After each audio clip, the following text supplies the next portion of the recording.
നമ്മുടെ രാജ്യത്ത് കേരളം ഈ കാടത്തത്തിൻ്റെ നിയമവിരുദ്ധതയുടെ ഭരണഘടനാ വിരുദ്ധതയുടെ ഏറ്റവും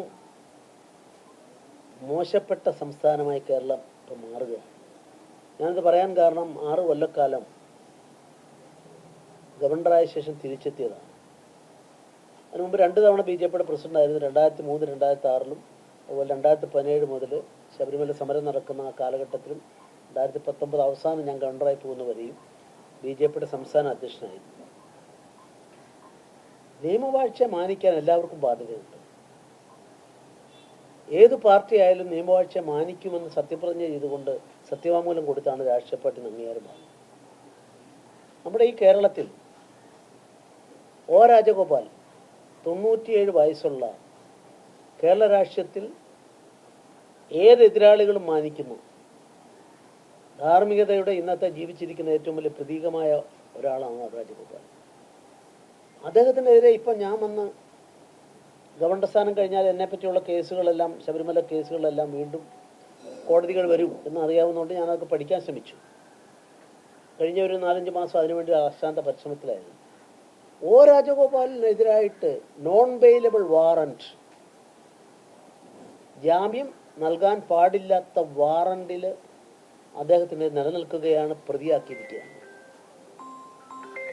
എന്താ കുറ്റം? ആ കുറ്റത്തെ സംബന്ധിച്ചിടത്തോളം അവർ പറയുന്നു, ഏതെങ്കിലും ഒരാൾ എവിടെയെങ്കിലും കുറ്റം ഒരു കേസിൽ ഉൾപ്പെട്ടാൽ, BJPക്കാർ ഉൾപ്പെട്ടാൽ BJPയുടെ എല്ലാ നേതാക്കന്മാരെയും പ്രതികളാക്കണം. ഇതാണ് പറയുന്നത്. ഇത് ഇന്ത്യയിൽ കേട്ടുകേൾവിയുള്ളൊരു സംഭവമല്ല. ഇന്ത്യൻ ഭരണഘടനയ്ക്ക് വിരുദ്ധമാണ്, നിയമവിരുദ്ധമാണ്. ഇത് ചൈനയും റഷ്യയൊന്നുമല്ല, ഒരു ഭരണഘടനയുള്ള രാജ്യമാണ്. ആ രാജ്യത്ത് ഇത് അവർ ഇങ്ങനെ ചെയ്തുകൊണ്ടാണ്. ഇപ്പം ഞാൻ എത്ര കേസ് പ്രതിയാണെന്ന് എനിക്കറിയില്ല, അതിൽ എനിക്കൊരു പറയില്ല, ഞാൻ ആരുടെയും കാല് പിടിക്കാനൊന്നും പോകുന്നുമില്ല. പക്ഷെ രാജഗോപാൽജിയെ പോലൊരാളിനെതിരായിട്ട് ചെങ്ങന്നൂരിലാണ് ഇപ്പോൾ ആ കേസ് ഫൈനൽ ലിസ്റ്റ്, അവിടെ ഫൈനൽ റിപ്പോർട്ട് കൊടുത്തതെന്നാണ് ഞാൻ മനസ്സിലാക്കുന്നത്. അത് ഞാനും പ്രതിയാണ്. അവിടെ ഒരു റോഡിൽ രാജഗോപാലും ശ്രീധരൻപിള്ളയും V. മുരളീധരനും പിന്നെ K. സുരേന്ദ്രനും എല്ലാവരും കൂടെ ചേർന്നുകൊണ്ട് വണ്ടി അടിച്ചു പൊളിച്ചു. റോഡിൽ മാന്നാറിലെ പബ്ലിക് റോഡിൽ വെച്ചൊരു വാഹനം അടിച്ചു പൊളിച്ചു ഹർത്താൽ ദിവസമാണ്. ഞാൻ അന്വേഷിച്ചു, ഈ ഒരൊറ്റ ആൾ പോലും, അതിൽ പറഞ്ഞ 10 പേരുടെ പേരുകളും ഞാനിപ്പോൾ ഹാൻഡ് ഔട്ട് തരുന്നതിനകത്തുണ്ട്. നിങ്ങൾ സമയം കിട്ടുമെങ്കിൽ ഒന്ന് വായിച്ചാൽ നന്നായിരിക്കും. ഒരു കേസിൽ പോലും ആലപ്പുഴ ജില്ലയിലോ, അതായത് ജനുവരി മാസം 2019 ജനുവരി മാസം 2-ാം തീയതിയാണ് ഹർത്താൽ. ആ 2-ാം തീയതിയോ 3-ാം തീയതിയോ ആലപ്പുഴ ജില്ലയിൽ കാലുകുത്തിയ ഒരാൾ പോലും ഇതിലില്ല. അപ്പം ഇത്ര ഇത് എവിടെയാണ് പോകുന്നത്? ഇതെന്താ വെള്ളരിക്കപ്പട്ടണമാണ്? രാജഗോപാലും ശ്രീധരൻപിള്ളയും മുരളീധരനും K. സുരേന്ദ്രനും K. കൃഷ്ണദാസും എല്ലാവരും കൂടെ ചേർന്നുകൊണ്ട് വണ്ടി അടിച്ചു പൊളിച്ചു. നടു റോഡിൽ തടഞ്ഞു വെച്ചിട്ട് ഇടിച്ചു വന്നാൽ കേരളത്തിലെ ആരെങ്കിലും, CPM സുഹൃത്തുക്കളെങ്കിലും വിശ്വസിക്കൂ? എങ്ങോട്ടായി പോക്ക്? ഏറ്റവും ഒടുവിലായി രാജഗോപാലിനെ പ്രതിയാക്കി, എന്നെ പ്രതിയാക്കി 2 കേസ് ഞാൻ ഇതിൽ എടുത്തു കാണിച്ചിട്ടുണ്ട്. ഒന്ന് വടക്കേക്കരയിലുള്ള ക്രൈം. ആ ക്രൈമിൽ ഇപ്പം ഞാൻ എൻ്റെ വിചാരണ നേരിടാൻ വേണ്ടി പോകേണ്ടത് പോക്സോ കോടതിയിലാണ്. പോക്സോ കോടതി എന്നെപ്പോലെ ഒരു റൂമിനെ പോലും നുള്ളു നോവിച്ചിട്ടില്ലാത്ത, എതിരാളികളോടും മാന്യത കാണിച്ചിട്ടുള്ള, ദേശാഭിമാനി പറയട്ടെ, അവരുടെ എത്ര പത്രങ്ങളാണ്, എത്ര മാനനഷ്ട കേസുകൾ ഞാൻ അവരെ രക്ഷപ്പെടുത്തിയിട്ടുള്ളത്. 1-ാം പേജിൽ എന്നോട് മാപ്പ് എഴുതിയ പത്രമാണ് വീക്ഷണവും. ഞാൻ അവിടെ മോശമാക്കാൻ പറയല്ല. ഈ എതിരാളികളെ മാനിക്കാൻ നമ്മൾ തയ്യാറാകണമെന്നുള്ളത് കൊണ്ടാണ്. അതിനുള്ളിൽ പിണറായി വിജയൻ എന്നെപ്പറ്റി പറഞ്ഞ അഭിപ്രായം എൻ്റെ കഥാസമാഹാരം പുറത്തിറക്കിയപ്പം ഉള്ളത് ഞാൻ എൻ്റെ ആ ലൈബ്രറിയിൽ ഇപ്പം ആലേഖനം ചെയ്ത് വെച്ചിട്ടുണ്ട്. നമ്മൾ ഈ എതിർക്കുന്നവരെ ഇങ്ങനെ ശത്രുക്കളാക്കി കരുതാൻ പോലീസ് എന്ത് അധികാരമുള്ളത്? സിമ്പിളാണ്. ഞാൻ കാര്യം പറയാം. നിങ്ങളാരും, എൻ്റെ പുതിയ കുട്ടികളായിട്ടുള്ള ആൾക്കാർ ഇതിൽ കൂടുതലുള്ളത്, ശബരിമല സമരം 2019, 2020 കാലത്ത് ഉണ്ടോയെന്ന് എനിക്കറിയില്ല. ഞാൻ നിങ്ങളോട് ചോദിക്കുന്നു, നിങ്ങളിത് പഠിക്കണം. Can A police officer, DGP, can implicate a person as an accused? Can he pass an order? What authorities have we? ഞങ്ങളെല്ലാം പ്രതിയാക്കാനായിട്ട് ഉള്ള കാരണം പറഞ്ഞിട്ടുള്ളത്, നൂറുകണക്കിന് കേസുകളിൽ എന്നെയൊക്കെ പ്രതിയാക്കാനുള്ള കാരണം പറഞ്ഞിട്ടുള്ളത് വിജയ് സാക്കറെ IPSന്റെ ഉത്തരവാണ്. ഈ കോടതി കൊടുത്ത ഫൈനൽ റിപ്പോർട്ടിൽ പറയുന്നത് വേറെ ഒന്നും പറയുന്നില്ല. വിജയ് സാക്കറയുടെ ഈ റിപ്പോർട്ടിൻ്റെ ബേസിലാണ്. നിങ്ങൾ ആലോചിച്ച് നോക്കൂ, WPC 475/19. ഇതൊന്നും നമ്മുടെ രാഷ്ട്രീയക്കാരും മറ്റാരും പഠിക്കാത്ത ഒരു സ്റ്റേറ്റാണ് ഇതൊക്കെ, മാധ്യമങ്ങൾ പോലും. 475/19 എന്ന് പറഞ്ഞ റിട്ടിൽ ഒരാൾ പറഞ്ഞു ഹർത്താലിൽ പങ്കാളികളാകുന്ന ആളിനെ എല്ലാം, ആഹ്വാനം ചെയ്യുന്ന ആൾക്കാരെയെല്ലാം പ്രതികളാക്കണം. ഞാൻ ജനുവരി മാസം 2-ാം തീയതി ഹർത്താലിന് ഞാൻ ആഹ്വാനം ചെയ്തിട്ടില്ല, BJP ആഹ്വാനം ചെയ്തിട്ടില്ല. ശബരിമല കർമ്മസമിതിയാണെന്നാണ് ഇപ്പം ഞാൻ അന്വേഷിച്ച് കാണുന്നത്. ഹർത്താലുകളല്ല, ക്രിമിനൽ നിയമത്തിൽ ഞങ്ങളെയൊക്കെ പ്രതികളാക്കിയിട്ടുള്ളത് ആ കേസുകളിൽ എല്ലാ ഓർഡർ ഇതാണ് DGPയുടെ. ശബരിമലയുടെ മാത്രമൊന്നുമല്ല, എല്ലാത്തിലും ഒരേ ഒരു പൊളിറ്റിക്കൽ പാർട്ടി ലീഡേഴ്സിനെ ഹർത്താലിന് ആഹ്വാനം ചെയ്തതിനോ സമരത്തിന് ആഹ്വാനം ചെയ്തതിനോ പ്രതികളാക്കപ്പെട്ട ഒരേ ഒരു രാഷ്ട്രീയ പാർട്ടി BJP മാത്രമാണ്. നിങ്ങളല്ലാത്ത ഒരാളുടെ പേര് പറ. നിങ്ങൾക്ക് അല്ലെങ്കിൽ നിങ്ങൾ ബാൻ ചെയ്യണം. നിങ്ങൾക്ക് പറ്റില്ലെങ്കിൽ ഇന്ന സമരം തെറ്റാണെന്ന് ബാൻ ചെയ്യണം. സുപ്രീം കോടതിയുടെ 9-അംഗ ബെഞ്ചിലേക്ക് അയച്ച ഒരു കാര്യമാണത്. ഈ വീട്ടിൽ വന്നിട്ട് പത്രക്കാരോടൊക്കെ ഞാൻ പറഞ്ഞ് സംസാരിച്ചെല്ലാം എൻ്റെ പുസ്തകം ഇതാ, ശബരിമലയെ പറ്റിയുള്ള പുസ്തകം ഇപ്പം ഈ അടുത്ത ആഴ്ച ഇറങ്ങാൻ പോവാ. ഇതെല്ലാം കൊടുത്തിട്ടുണ്ട്. ഓരോ ദിവസത്തെ കാര്യങ്ങൾ ഞാൻ വെറുതെ എന്തെങ്കിലും പറയുന്നതല്ല. ഓരോ ദിവസവും കേരളത്തിലെ പ്രധാനപ്പെട്ട എല്ലാ പത്രങ്ങളും ഉദ്ധരിച്ചിട്ട് ഓരോ ദിവസവും പറഞ്ഞിട്ടുള്ള കാര്യങ്ങൾ, പിണറായി എന്ത് പറഞ്ഞു, CPM എന്ത് പറഞ്ഞു, ഇത് വന്ന ദിവസം എന്തായിരുന്നു, ഇത് നിങ്ങൾക്കിപ്പോൾ എനിക്ക് തരാൻ നിർവാഹമില്ല, കാരണം അടുത്ത ആഴ്ച ഇത് പുറത്തിറങ്ങുന്നുള്ളൂ. ഇന്നലെ അതിൻ്റെ ആദ്യ കോപ്പി കിട്ടിയത് എനിക്ക് അവർ കൊടുത്തയച്ചാണ്, നമ്മുടെ ടൂറിംഗ് ഇഷ്ടമാളുകാർ. ഓരോ ദിവസവും 29 നടപ്പാക്കണമെന്ന് പറഞ്ഞു. അന്യ സംസ്ഥാനങ്ങളിൽ നിന്ന് വനിതാ പോലീസിനെ വിളിച്ചു. ഞാൻ അതിൻ്റെ വിശദാംശങ്ങളിലേക്ക് പോകുന്നില്ല, അത് പുസ്തകം വരുമ്പോഴത്തേക്ക് നമുക്ക് കൂടുതൽ കാര്യങ്ങൾ മനസ്സിലാക്കാനായിട്ട് സാധിക്കും. ഓരോന്നും ഓരോ ദിവസവും വെച്ചിട്ടാണ് ഇതിന് ഉദ്ധരിച്ചിട്ടുള്ളത്. എല്ലാ പത്രങ്ങളെയുമാണ്, മാതൃഭൂമി, മനോരമ, ദേശാഭിമാനി എല്ലാം ഉൾപ്പെടെയുള്ള പത്രങ്ങളെ ഉദ്ധരിച്ചുകൊണ്ടാണ് ഇതിൽ കൊടുത്തിട്ടുള്ളത്. ഇതൊക്കെ പഠിക്കാൻ ആരെങ്കിലും തയ്യാറായി കഴിഞ്ഞാലാണ് ഇവിടുത്തെ ഈ തരത്തിലുള്ള തരംകെട്ട നെറികേടുകൾ കേരളത്തിൽ എങ്ങനെ അമ്മാനമാണ്. ഒരു സ്റ്റേറ്റിലും, ഇന്ത്യയിൽ ഒരു സ്റ്റേറ്റിലും ഇങ്ങനെ ഉണ്ടാവില്ല. ഇന്ത്യ ഭരിക്കുന്ന പാർട്ടിയുടെ നേതാക്കന്മാരെല്ലാം നൂറുകണക്കിന് കേസുകളിൽ അവർക്ക് ആ കേസിലെ ഗൂഢാലോചനയോ അല്ലെങ്കിൽ അബറ്റ്മെൻറ്റോ ഉണ്ടെങ്കിൽ എനിക്ക് മനസ്സിലാക്കാം. ആർക്കും ഒരു ആക്ഷേപമില്ല അബറ്റ്മെൻ്റ് ഉണ്ടെന്ന്. ഗൂഢാലോചന നടന്നുള്ള 120B ഒരു കേസിലും ഇല്ല. എന്നിട്ട് BJPക്കാരുടെ പ്രസിഡൻ്റായിപ്പോയി, സെക്രട്ടറി ആയിപ്പോയി. 97 വയസ്സുള്ള O. രാജഗോപാൽ കോടതിയിൽ വാറണ്ട്, അറസ്റ്റ് വാറണ്ടാണ്. ഇതിനെതിരായിട്ട് പോരാടാൻ തീരുമാനിച്ചിരിക്കുന്നു. ഞാനൊന്ന് പിന്നെ മാഡം ഒന്ന് കേട്ടിട്ട് ശേഷം ഉത്തരം ചോദിച്ചോളൂ. ഞാൻ അങ്ങോട്ട് വരാം. തിരക്കുണ്ടോ? എന്നാൽ ഒന്നും ഇത് പഠിക്കാൻ ശ്രമിക്കുക. ഞാൻ നിഷ്പക്ഷമായിട്ടാണ് ഈ കാര്യങ്ങളെല്ലാം പറയുന്നത്. നിങ്ങൾക്ക് അത് നിങ്ങളും കൂടെ ഒന്ന് മനസ്സിലാക്കും. നാളെ നിങ്ങൾക്കും വരാം, മറ്റുള്ളവർക്കും വരാം. ഞാനിത് പറയുന്ന ഒരാൾ കോഴിക്കോട്ടെ പത്രപ്രവർത്തകർക്ക് വേണ്ടിയിട്ട് 12ഓളം കേസുകൾ ഞാൻ രക്ഷപ്പെടുത്തിയ ആളാണ്. ഇൻകം ടാക്സ് ഓഫീസിൽ പോയിട്ട് അടിച്ചു പൊളിച്ചു എന്ന് പറഞ്ഞ പ്രതികളായ ആൾക്കാരോട് അറിയാമല്ലോ. എൻ്റെ ദേശാമല്ല എൻ്റെ ആത്മമിത്ര എഴുതുന്നത് ഞാൻ നടത്തിയിട്ടുള്ള ആളാണ്. അതുകൊണ്ട് ഞാൻ പറഞ്ഞ പോലീസ് എങ്ങനെ വന്നാലും അപകടം വരരുത് ആർക്കും. പോലീസ് അപ്പോൾ ഇത് ഇങ്ങനെയുള്ള ഒരു സംഭവത്തിൻ്റെ അടിസ്ഥാനത്തിലാണ് ഞാൻ പറയുന്നത്. അപ്പോൾ ഇത് നിങ്ങൾക്ക് തരുന്നതിനകത്തുണ്ട് WPC 475/19. ഇതിലെ ഓർഡർ പ്രകാരം 64 കേസുകളിൽ 86 കേസുകളിൽ നേതാക്കന്മാരെല്ലാം പ്രതിയാക്കണമെന്നാണ്. അതിനവർ കാരണമായി പറഞ്ഞത് മൂളി കൊടുത്തിട്ടുണ്ട്. വായിച്ചു നോക്കിക്കോളൂ.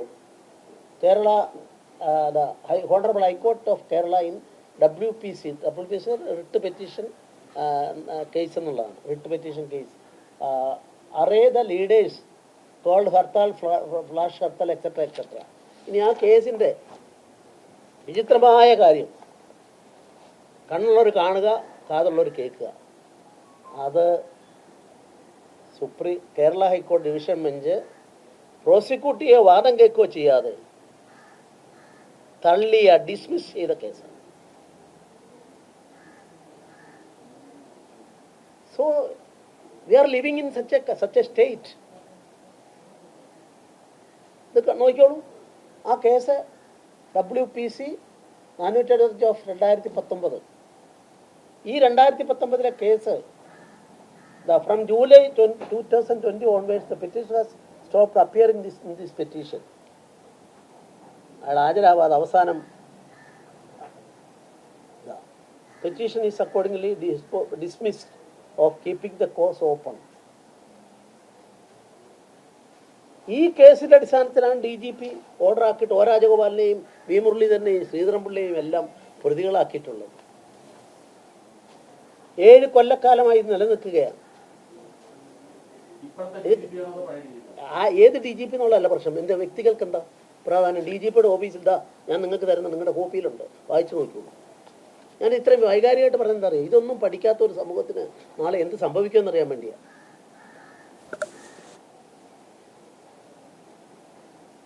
അത് ഇതിനെ ഗൗരവത്തിൽ കാണണമെന്ന് പറഞ്ഞാൽ എനിക്ക് വേണ്ടിയല്ല. ഞാനിതിലൊക്കെ കോടതിയിൽ പോയിട്ട് പിന്നെ എൻ്റെ മറ്റേ നേരത്തെ സുവർണാവസരം എന്ന് പറഞ്ഞത് ഞാൻ എടുത്ത ജഡ്ജ്മെൻ്റാണ് ഇപ്പം സജി ചെറിയാൻ ഏറ്റവും സഹായമായിട്ടുള്ളത്. എൻ്റെ ജഡ്ജ്മെൻറ്റാണ്.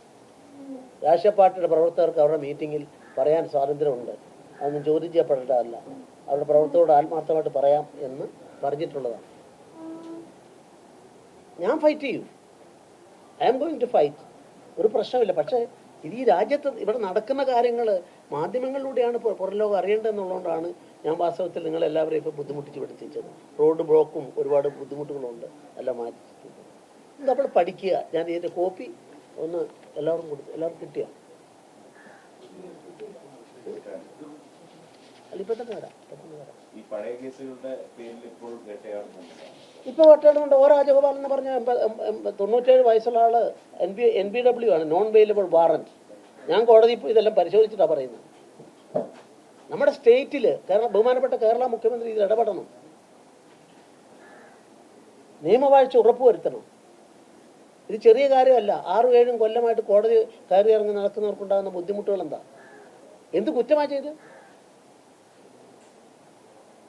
വേറെ ഏതെങ്കിലും ഒരു പാർട്ടിയുടെ ഏതെങ്കിലും ഒരു നേതാവിനെ ഇതുപോലൊരു കേസുകളിൽ ഏതെങ്കിലും സമരത്തിൻ്റെ പേരിൽ നേതാക്കന്മാരെ ആഡ് ചെയ്തിട്ട് ചൂണ്ടിക്കാണിക്കാൻ സാധിക്കുമോ? എന്താ BJP ആയി ജീവിക്കേണ്ടത്? ഇവിടെ ഞങ്ങൾക്ക് പൗരാവകാശമില്ലേ? ഞങ്ങൾക്ക് സാമാന്യ നിയമം ബാധകമല്ലേ? ഈ കാര്യങ്ങളെ സംബന്ധിച്ചിടത്തോളമാണ് എനിക്ക് പറയാൻ. ഞാനതുകൊണ്ടാണ് ഈ 2 രേഖകളും ഒരു രേഖ നിങ്ങൾക്ക് തരുന്നുണ്ട്, ആൻ്റെ വീട്ടിലും ഉണ്ട്, എല്ലാ കാര്യങ്ങളും വിശദമായിട്ട് പറഞ്ഞിട്ടുണ്ട്. നിങ്ങൾ പരിശോധിക്കുക. പരിശോധിച്ചിട്ട് ഞാൻ മറ്റൊരു കാര്യം കൂടി തീരുമാനിച്ചിട്ടുണ്ട്. ഇപ്പോഴും ഏതാണ്ട് 50ഓളം കേസുകൾ വിവിധ കോടതികളിൽ കിടക്കുകയാണ് 7 കൊല്ലത്തിന് ശേഷം. അവരുടെ കഷ്ടപ്പാട് ആരോട് പറയും? അത് വിജിൽ എന്ന സംഘടന, അതിൻ്റെ പ്രസിഡന്റാണ് ജോസഫ് തോമസ്. വിജിലിന് അത്തരം ആളുകളെ സഹായിക്കാൻ വേണ്ടി, സാമ്പത്തികമായിട്ട് ഉൾപ്പെടെ സഹായിക്കാൻ വേണ്ടിയിട്ട് അവർക്ക് ഡയറക്ഷൻ കൊടുത്തിട്ടുണ്ട്. അവരെ ചെയ്യാൻ പോകും. ഞാൻ സ്ഥാപകനാണ്, ഞാനിപ്പോൾ അതിൻ്റെ ഭാരവാഹിയല്ല. അതുപോലെ തന്നെ അവർക്ക് സർക്കാർ നഷ്ടപരിഹാരം, ഇങ്ങനെയുള്ള കേസുകൾ പരിശോധിച്ച് നഷ്ടപരിഹാരം നൽകണം. ഇത് ഒരു ഷെയിമാണ്, കേരളത്തിന് ഷെയിമാണ്. അതുകൊണ്ടാണ് 4ാമത്തെ പോയിന്റായിട്ട് ഞാൻ ആ നഷ്ടപരിഹാരം കൊടുക്കുന്ന കാര്യം പറഞ്ഞിട്ടുള്ളത്. മറ്റൊരു കാര്യം, സാധാരണ നിങ്ങളിത് സമയം കിട്ടുമ്പോൾ അത് വായിക്കുക, അത്രേ ഉള്ളൂ. സാധാരണ ആൻ്റെ ഔട്ട് കിട്ടിയ എന്താ സാധാരണ എങ്ങനെ കൈകാര്യം ചെയ്യുന്നത് എനിക്കറിയാം, അതുകൊണ്ട് ഞാൻ പറയുന്നു.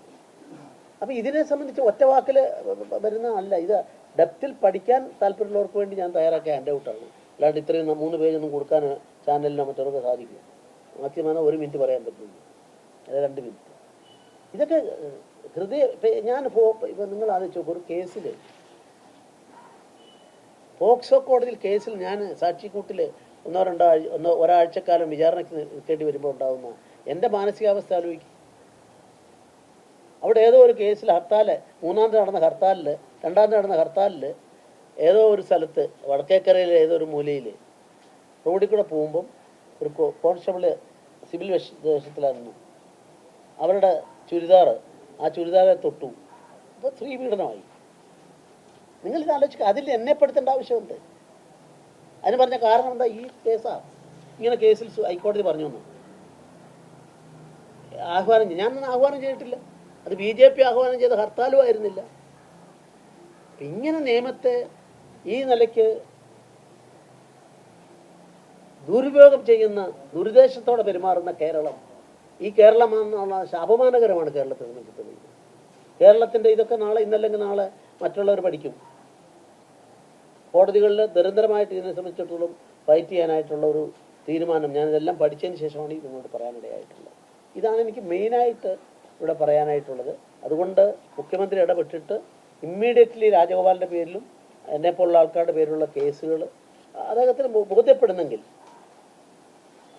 അദ്ദേഹത്തിന് അത് ഉടനടി എല്ലാവരുടെ കേസുകളും പിൻവലിക്കണം. ശബരിമലയുടെ എല്ലാ കേസുകളും പിൻവലിക്കണമെന്നാണ് എൻ്റെ ഒരാവശ്യം.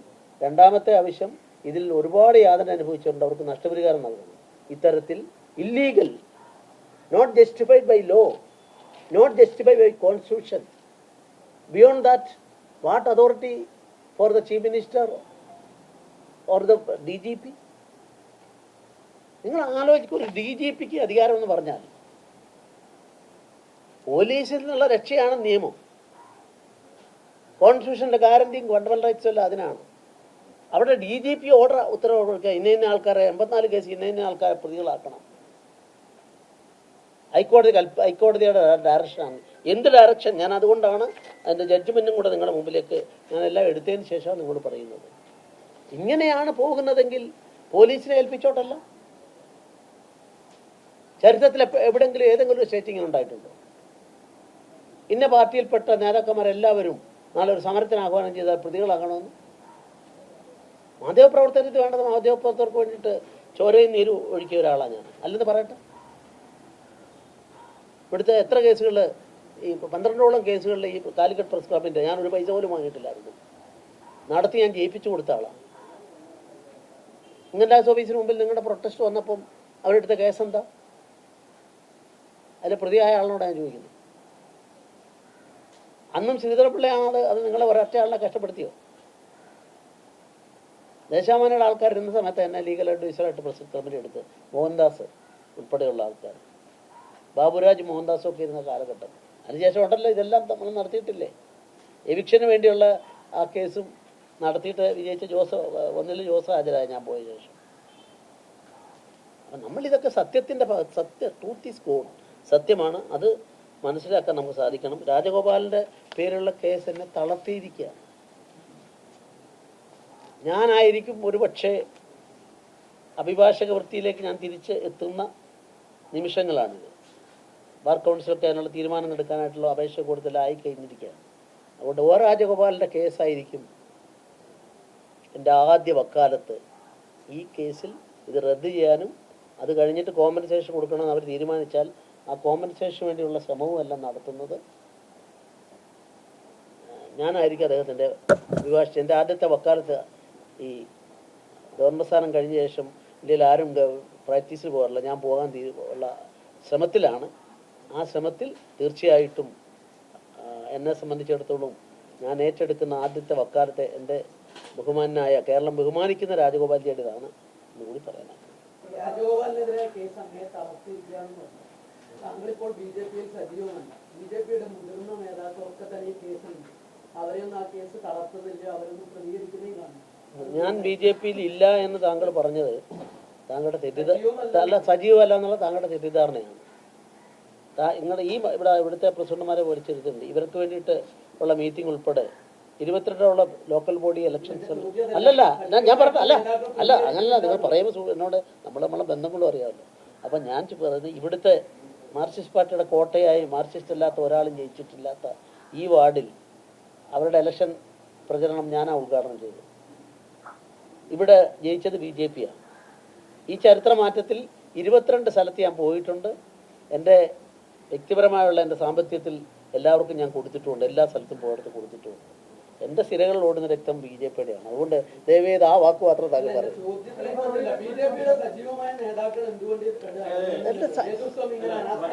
സജീവമല്ല എന്ന് പറഞ്ഞത് ശരിയല്ല. BJPയുടെ സംസ്ഥാന പ്രസിഡന്റ് ഈ വിഷയം ഇതുവരെ പ്രതികരിച്ചിട്ടില്ല. ശബരിമല സമരം ചെയ്ത K. സുരേന്ദ്രൻ പ്രതികരിക്കുന്നില്ല. BJPയുടെ ലൈം ലൈറ്റുള്ള പ്രധാന നേതാക്കളെല്ലാം ശബരിമലയെ ഒഴിവാക്കി കഴിഞ്ഞു. അപ്പോഴാണ് ശ്രീധരൻപിള്ള ഇതിന്റെ ഇത്രയും ക്രൂരമായ നിയമലംഘനം നടന്നു എന്ന് പറയുന്നത്. അപ്പൊ അതിലൊരു പ്രശ്നമുണ്ടല്ലോ. BJPയുടെ സംസ്ഥാന പ്രസിഡന്റ് എന്തുകൊണ്ട് ഇത് അഡ്രസ് ചെയ്യുന്നില്ല എന്നുള്ളത്. എൻ്റെ സുഹൃത്തെ, ഞാനിവിടെ വന്ന ശേഷം കേരളം മുഴുവൻ ഈ കേസുകളെ സംബന്ധിച്ച് ഉള്ള കാര്യങ്ങൾ പഠിച്ചു, രേഖകൾ എല്ലാം സംഘടിപ്പിച്ചു. അതുകൊണ്ട് എനിക്ക് അഭ്യർത്ഥിക്കാനുള്ളത്, നിങ്ങളിത് കഴിഞ്ഞ ആ റൂമിലേക്ക് പോകണം. എൻ്റെ പുസ്തകം റിലീസ് ചെയ്തുകൊണ്ട് കേരളത്തിൻ്റെ മുഖ്യമന്ത്രി പിണറായി വിജയൻ 4 മേഖലകളെക്കുറിച്ച് പറഞ്ഞു. അപ്പോൾ പോയി വായിച്ചോളൂ. രാഷ്ട്രീയം, അഭിഭാഷക വൃത്തി, എഴുത്ത്, ചാരിറ്റി വർക്ക്സ്. ഈ 4-ൽ ഏതാണ് ശ്രീധരൻപിള്ള ഒന്നാമനെന്ന് ചോദിച്ചാൽ 4-നും ഒരുപോലെ ഒന്നാമനായി നിൽക്കുന്ന ആളാണെന്ന് അദ്ദേഹം പറഞ്ഞതിൻ്റെ ഇപ്പം നിങ്ങൾക്ക് അതിനുള്ളിൽ കണ്ടിട്ട് പോകുള്ളൂ. ഞാൻ അദ്ദേഹത്തിനും എതിരില്ല, ആർക്കും എതിരില്ല. നിങ്ങൾ ഈ പറഞ്ഞ ചോദ്യത്തിന് പ്രസക്തിയില്ല. കാരണം നിയമമൊക്കെ അറിയാവുന്ന ഒരാളായി ഞാൻ ഒന്ന് പഠിച്ച് ഇത് മനസ്സിലാക്കിയപ്പം അത് മാധ്യമ സുഹൃത്തുക്കളോട് പറയുന്നത് എന്താ വെച്ചാൽ ജനങ്ങളിലേക്ക് എത്താനുള്ള മാർഗ്ഗം അതേ ഉള്ളൂ.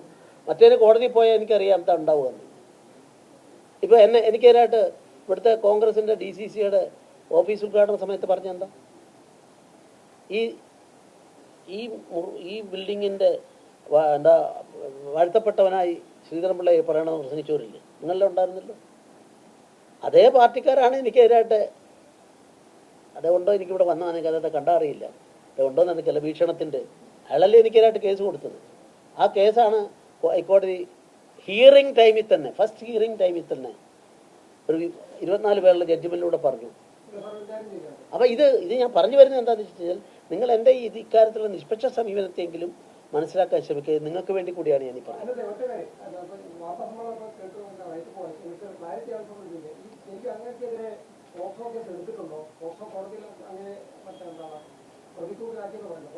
എനിക്ക് അതിൻ്റെ പിന്നെ സമൻസ് ഓർഡറായിട്ടുള്ളൂ കിട്ടിയിട്ടില്ല. ഞാൻ വന്ന ഗവർണർ കഴിഞ്ഞ ശേഷമല്ലേ പറ്റുള്ളൂ. അതുകൊണ്ട് അവിടെ സെഷൻസ് കോടതിയാണത്. അപ്പോൾ സെഷൻസ് കോടതിയിലെ മജിസ്ട്രേറ്റ് കോടതിയല്ല, ഈ പറഞ്ഞ പോക്സോ കോടതിയിലേക്ക് ഡിസ്ട്രിക്ട് കോർട്ടിൻ്റെ അങ്ങോട്ട് കേസ് അയച്ചു കൊടുത്തിട്ട് അവിടെയാണ് വിചാരണ നടക്കുന്നത്.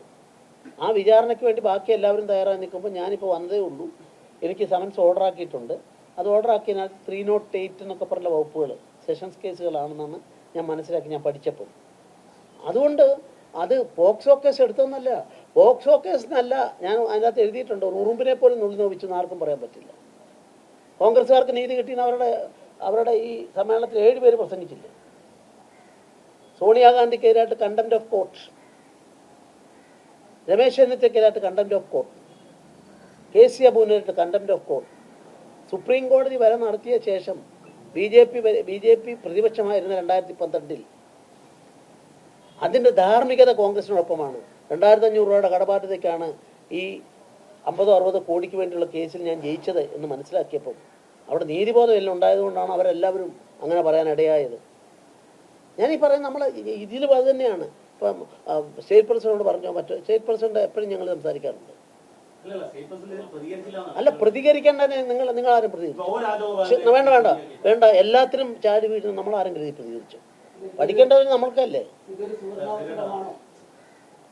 സുവർണാവസരമാണെന്നുണ്ട്. പിന്നെ നമ്മളൊരു കാര്യം ചെയ്താൽ മതി, അത് പിന്നെ രാമേന്ദ്രപിള്ളയോട് ചോദിക്കും.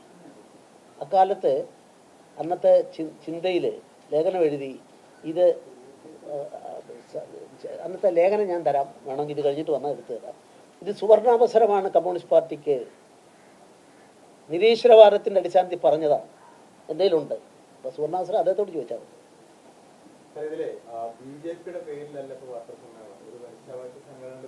ഒന്നുമല്ല, ശ്രീധരൻപിള്ളയുടെ പേരില്ല. എൻ്റെ വ്യക്തി അതെ ഞാൻ സ്ഥാപിച്ച സംഘടനയാണ്.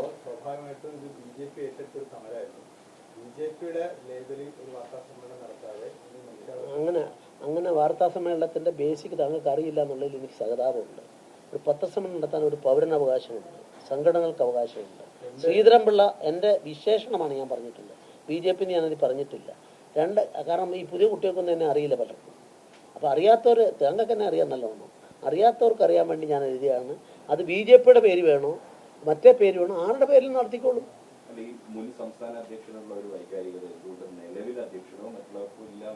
അല്ലല്ല, ഞാൻ പ്രതിയാണ്. എത്ര 9-10 കേസുകൾ ഞാൻ പ്രതിയാണ്. ഞാൻ പറഞ്ഞാൽ അതിൽ എഴുതിയിട്ടുണ്ട്, നിങ്ങളത് വായിച്ചു നോക്കിക്കോളൂ. കയ്യിൽ കിട്ടിയില്ലല്ലോ, ഒന്ന് വായിച്ചോളൂ. ഒരു ഉറുമ്പിനെ പോലും നുള്ളി നോവിക്കാത്ത ഏത് എതിരാളികളോടും ഞാനിത് കാണിച്ച ദേശാമാനിക്കെതിരായിട്ടുള്ള 4 കേസുകൾ മാനനഷ്ട കേസിൽ രക്ഷയില്ലാന്ന് കണ്ടപ്പോൾ എന്നെ വന്ന് കണ്ടിട്ട് ഞാനാണ് അവരെ കൊണ്ട് പിൻവലിപ്പിച്ചു കൊടുത്തത്. എല്ലാവരോടും നീതി കാണിക്കുന്നു. ഇപ്പോൾ മാറാട് കേസിൻ്റെ പേരിൽ 1-ാം പേജിൽ അത് വായിക്കുമ്പോൾ ഒന്ന് ശ്രദ്ധിച്ചോളൂ. ഞാൻ നിങ്ങളോട് കേൾക്കാനാണ് കേട്ടോ, എൻ്റെ സുഹൃത്തുക്കൂടെ കേൾക്കാനാണ്. മാറാട് കേസിൽ ശ്രീധരൻപിള്ള അട്ടിമറിച്ചു എന്ന് പറഞ്ഞുകൊണ്ട് വാർത്ത വന്നു ദേശാമാനിലും ഉൾപ്പെടെ 9 പത്രങ്ങളിൽ. എൻ്റെ ഭാഗ്യത്തിന് ദുബായിൽ നടന്ന ചർച്ചയിൽ പോകാൻ എനിക്ക് അക്കാലത്ത് പാസ്പോർട്ട് ഉണ്ടായിരുന്നില്ല. ഒരു ക്രിമിനൽ ലോയർ ആയതുകൊണ്ട് എൻ്റെ ബുദ്ധിയിൽ അതുണ്ടായിരുന്നു. ഇവരെല്ലാം എഴുതി കഴിഞ്ഞ ശേഷം എൻ്റെ പാസ്പോർട്ട് ആ സംഭവം കഴിഞ്ഞ് ശേഷമാണ് 3 മാസം കഴിഞ്ഞാൽ എനിക്ക് കിട്ടിയത്. അത് വന്നതോട് കൂടിയിട്ട് എല്ലാവരും എഴുതേണ്ടി വന്നില്ലേ. ഞാൻ പറഞ്ഞു കൊടുത്ത ഓരോ വാചകവും വെച്ച് ഫ്രണ്ട് പേജിൽ പത്രത്തിലും ദേശാമാനിലും അതിൽ എൻ്റെ പൊങ്ങച്ചം പറയാനില്ല. ഇതൊന്നും ഞാൻ ആരോടും പറയാറില്ല. BJP നേതാക്കൾ 2 പേര് അതുപോലെ ആ കേസിൽ പ്രതികളില്ല. ഞാൻ ഫൈറ്ററാണ്.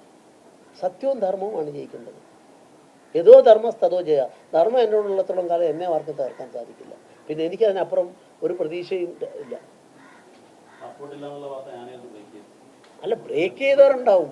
ബ്രേക്ക് ചെയ്തവർ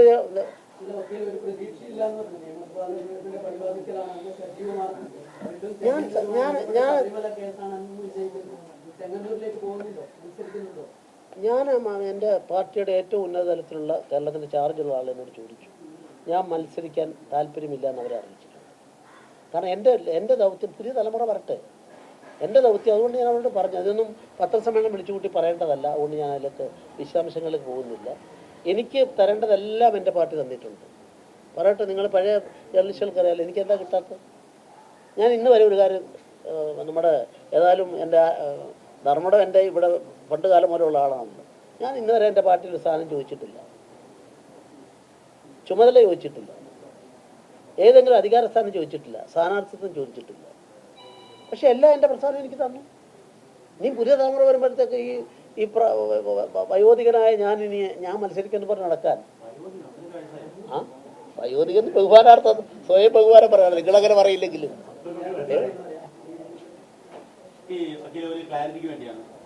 ചോദിച്ചോളൂ. ഞാൻ ചൂടാ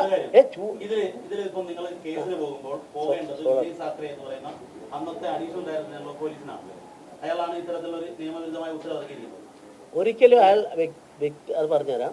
നിങ്ങൾ ആദ്യം അത് മനസ്സിലാക്കാൻ ശ്രമിക്കുക. ഒരിക്കലും അല്ലല്ലോ ഗവൺമെന്റ് ഓഫ് കേരളക്ക് കക്ഷി ചേർത്തുകൊണ്ട് നഷ്ടപരിഹാരം കൊടുക്കാമല്ലോ. മറ്റേ ഒരു ഓഫീസർ ചെയ്ത ഓഫീസർമാരാകുന്ന എത്ര ഓഫീസർമാരുണ്ട് ഇതിൽ? ആ പാവങ്ങളെയാണ് പിടിക്കേണ്ടത്. അവരെ യജമാന്മാർ പറഞ്ഞാൽ അതുപോലെ ചെയ്തു. അത് എൻ്റെ ഈ പുസ്തകത്തിലുണ്ട്. ഇതിന്റെ എല്ലാം ഉണ്ട്.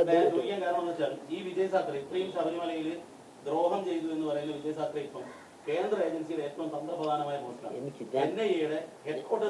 ഞാൻ അയാൾ ദ്രോഹം ചെയ്തെന്ന് ഇവിടെ പറഞ്ഞു. അല്ല, നിങ്ങൾക്ക് തോന്നിക്കോളൂ, എനിക്ക് അങ്ങനെ തോന്നുന്നില്ല. ആരെപ്പറ്റി ഞാനൊരു വിജയ് സാക്കറെ അല്ല. ഞാൻ കഴിഞ്ഞ ദിവസം മറ്റേ ഇവിടെ DC ബുക്സിൻ്റെ ഒരു അരമണിക്കൂർ പരിപാടി ഉണ്ടായിരുന്നു. അതിന് പോയപ്പോൾ പഴയ കേരള പോലീസിൻ്റെ അക്കാലത്തെ DGP തന്നെ ഉണ്ടായിരുന്നു അവിടെ ഒരു പരിപാടി. നമ്മൾ കണ്ടു. ഞാൻ പറഞ്ഞു, what authority you are having to issue an order? അയാൾ പറഞ്ഞു, ഇത് പറയാൻ ഇപ്പോഴെങ്കിലും ഒരാളുണ്ടായല്ലോ, ഞങ്ങൾക്കെല്ലാം തോന്നുന്നുണ്ടെന്ന് പറഞ്ഞു. പഴയ DGP. എന്നിട്ട് വേറൊരു കാര്യവും പറഞ്ഞു. മുഖ്യമന്ത്രി എന്നെ നന്നാക്കി പറഞ്ഞൊരു കാര്യം അദ്ദേഹത്തിനോട് അന്നത്തെ കാലത്ത് നന്നാക്കി പറഞ്ഞ കാര്യവും പറഞ്ഞു. അതുകൊണ്ട് ഈ വിജയ് സാക്കറെയോ അല്ല ദീപക് ധർമ്മടോ ഒന്നും അല്ല ഇതിലെ പ്രശ്നം.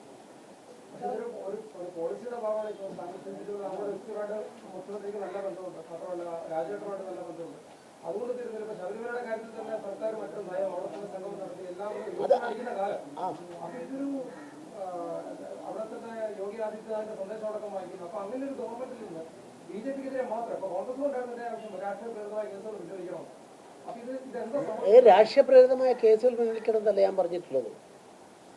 You have taken A policy. ആ പോളിസി എന്താ? ഞാൻ നിങ്ങളെ എല്ലാവരുടെയും സാമാന്യ ബുദ്ധിക്ക് മുമ്പിൽ ഒരു ചോദ്യം ഉന്നയിക്കുന്നു. നമ്മുടെ രാജ്യത്ത് ഏതെങ്കിലും ഒരാളെ ശിക്ഷിക്കാനുള്ള നിയമം ഉണ്ടാക്കണമെങ്കിൽ exclusively that right is with parliament and assembly. അന്ന് ഉണ്ടായിരുന്നത് ഇന്ത്യൻ ശിക്ഷാ നിയമമാണ്. ശിക്ഷാ നിയമത്തിൽ കേരളത്തിന് അമെൻമെൻറ്റ് കൊണ്ടുവരാൻ വേണമെങ്കിൽ ഇവിടുത്തെ സാഹചര്യം നോക്കിയിട്ട് അസംബ്ലിക്കും പാർലമെൻറ്റും അല്ലാതെ ഒരാൾക്ക് പോലും CPM-ൻ്റെയോ കോൺഗ്രസിൻ്റെയോ BJP-യുടെ ഒരാൾക്ക് പോലും ഒരു ശിക്ഷാ നിയമം നടപ്പാക്കാൻ അവകാശമില്ല. ഞാനത് അണ്ടർലൈൻ ചെയ്തിട്ട് പറഞ്ഞിട്ടുണ്ട്. ദയവ് ചെയ്ത് പഠിക്കാൻ ആരെങ്കിലുമൊക്കെ ശ്രമിക്കുക. പണ്ട് കാലത്തൊക്കെ പത്രങ്ങളിൽ നിന്നായിരുന്നു ഇതെല്ലാം കിട്ടിക്കൊണ്ടിരുന്നത്. പാമ്പം മാധവന്മാരും പെരുന്നക്കയൻ നായരും ചുമ്മാറും ഒക്കെ ഉള്ളൊരു കാലത്ത് അങ്ങനെയാണെങ്കിൽ ഈ ഉത്തരവ് ഹൈക്കോർട്ട് അലക്ഷ്യമില്ല. കാരണം ഹൈക്കോർട്ടിന്റെ ഡയറക്റ്റീവിനെയാണ് മിസ്യൂസ് ചെയ്തിരിക്കുന്നത്. ഈ ഓർഡർ രണ്ടാം പാരഗ്രാഫിൽ you are sane person row. High court എന്താ ഹൈക്കോർട്ട് ഡയറക്ഷൻ പറഞ്ഞത്? ഹൈക്കോർട്ട് അതുകൊണ്ടാണ് ആ കള്ളത്തരം കേരള ഗവൺമെന്റ് പോളിസി പ്രകാരം ചെയ്തു എന്നുള്ളതുകൊണ്ടാണ് ഞാനിതാ ആ കേസിന്റെ അന്തിമ വിധിയുടെ പകർപ്പ് എടുത്തിട്ട് ഇവിടെ കൊണ്ടുവന്നിട്ടുള്ളത്. നിങ്ങൾക്ക് വേണ്ടവർക്ക് ഇത് കഴിഞ്ഞാൽ വായിക്കാം. ഒരുപാട് പേജുള്ളതുകൊണ്ട് ഞാൻ എടുത്തതിനകത്ത് കോപ്പി. രണ്ടാമത്തെ പ്രശ്നം എന്താണെന്നറിയോ? അങ്ങനെ ഒരു തീരുമാനം എടുത്തതിനെ സംബന്ധിച്ചിടത്തോളം ഈ പുസ്തകത്തിന്റെ മൂന്നാമത്തെ അധ്യായം മുഴുവൻ അതാ ശബരിമല നട അടച്ചിടാൻ അഡ്വക്കേറ്റ് ശ്രീധരൻപിള്ള തന്ത്രിക്ക് നൽകിയ ഉപദേശം കോടതി ലക്ഷ്യമല്ല. ഒരു ഫുൾ പേജിലുണ്ട്, 3 പേജിലുണ്ട്. തന്ത്രി തലേദിവസം 18-ാം തീയതി എൻ്റെ മാതൃഭൂമിയുണ്ട്. 18-ാം തീയതി പറഞ്ഞു ഒരിക്കലും ഞാനിത് അടച്ചിടില്ല, ഞാൻ ശുദ്ധികലശം നടത്തില്ല, സ്ത്രീകൾ വന്നാൽ വരട്ടെ എന്നാണ് നിലപാടെന്ന് പറഞ്ഞു. അയാളെ കൊണ്ട് പിറ്റേ ദിവസം അവിടെ ഇവരെയും കൊണ്ട് 18-ാം പടിയുടെ താഴെ വരെ എത്തിയപ്പോൾ അത് സീൽ ചെയ്ത് 18-ാം പടി. ആ സമയത്ത് ഒരു രക്ഷയില്ലാത്തപ്പം എനിക്ക് വന്ന ഫോൺ കോളും ആര് ഫോൺ ചെയ്തു എന്നും എങ്ങനെ പിന്നെ എന്നെ ഗെറ്റ് ഓവർ ചെയ്തു എന്നും അപ്പോഴാണ് അദ്ദേഹം പറഞ്ഞത് ശ്രീധരൻപിള്ള സാർ ഉപദേശം തരികയാണ് ഞാൻ അടച്ചിടാന്ന് പറഞ്ഞു. അങ്ങനെ അടച്ചിട്ടു എന്നാണ്. പിറ്റേ ദിവസം ആയപ്പോഴത്തേക്ക് പിണറായി വിജയൻ പറഞ്ഞു അയാളെ പ്രോസിക്യൂട്ട് ചെയ്യണം. പ്രോസിക്യൂട്ട് ചെയ്തിട്ട് വന്നപ്പം സമർത്ഥമായിട്ടുള്ള ഡിഫൻസ് എടുക്കാൻ ഞങ്ങൾക്ക് അറിയാവുന്നതുകൊണ്ട് ഞാൻ പറഞ്ഞു എന്നെ വിളിച്ചത് അവിടെ ശബരിമലയിൽ നിന്ന് വിളിച്ചത് തന്ത്രിയാണെന്ന് എനിക്ക് ശബ്ദം അറിയില്ല, ഏത് ഫോണിൽ വിളിച്ചു എന്ന് ഞാൻ പറയാൻ തയ്യാറുമല്ല, ഇതിൻ്റെ കേസ് എടുക്കാൻ പറ്റുമോ? ഇതെല്ലാം ഇതിലെ നാൾവഴികളിൽ എഴുതിയിട്ടുണ്ട്. ഇതൊരു പോരാട്ടമാകുന്ന ഞാൻ അതിലാണ് എൻ്റെ താല്പര്യം. BJP മിക്കവാറും തെരഞ്ഞെടുപ്പിന് ജയിക്കാനും മറ്റു കാര്യങ്ങളൊക്കെ നോക്കും. വളരെ നല്ലൊരു പ്രസിഡന്റ് ബുദ്ധിപൂർവ്വമാണ് നീങ്ങുന്നത്. കേരളത്തിൽ ചരിത്രം മാറ്റിക്കുറിക്കാൻ അദ്ദേഹത്തിന് സാധിക്കും. തിരുവനന്തപുരത്ത് ഭരണം കിട്ടിയില്ലേ? നിങ്ങൾ ആരെങ്കിലും ആൻറ്റിസിപ്പേറ്റ് ചെയ്തിരുന്നു? 2004 2 പാർലമെൻറ്റ് അംഗങ്ങളെ വാജ്പേയിക്ക് വേണ്ടി എടുത്തയക്കാൻ കഴിഞ്ഞ കാലത്തെ പ്രസിഡന്റാണ് ഞാൻ. ഏതെങ്കിലും പത്രക്കാർ ആൻറ്റിസിപ്പേറ്റ് ചെയ്താണ്? വിദൂര സ്വപ്നമെങ്കിലും അവർ കണ്ടിട്ടുണ്ടോ? Yes, everything is possible. ഇത് രാഷ്ട്രീയം ഒരു കലയാണ്, സംഭവ്യതയുടെ കലയാണ്. ആ കലയിൽ പോകാൻ സാധിക്കും. ഒരു സീറ്റ് പോലും CPM കിട്ടാത്ത പാർലമെന്റ് ഇലക്ഷൻ, ഇതൊന്നും മറക്കരുത്. 18% വോട്ട് മാത്രം CPM കിട്ടിയ പൊതുതെരഞ്ഞെടുപ്പ് കേരളത്തിൽ നടന്നിട്ടുണ്ട്. നമ്മളിതിനെ ഒന്നും മറക്കാതെ പഠിക്കാൻ, പക്ഷെ പഠിക്കാനുള്ള പുതിയ തലമുറ ഉണ്ടോ ഇല്ല എന്ന് എനിക്കറിയില്ല, ഞാൻ അതിലേക്ക് കടക്കുന്നില്ല. ഏതായാലും പയ്യന്നൂരിൽ ഇന്നലെ കേട്ടതുപോലെ അത്തരം ആളുകൾ കുഞ്ഞികൃഷ്ണന്മാരെല്ലായിടത്തും വരും എന്നെനിക്ക്, ഏതൊക്കെ പാർട്ടിയിലാണെന്ന് എനിക്കറിയില്ല, അവർ വരും എന്നുള്ള കാര്യം സംശയമില്ല. കാരണം ഇത് സേവനത്തിന് വേണ്ടിയുള്ളതാണ് രാഷ്ട്രീയം.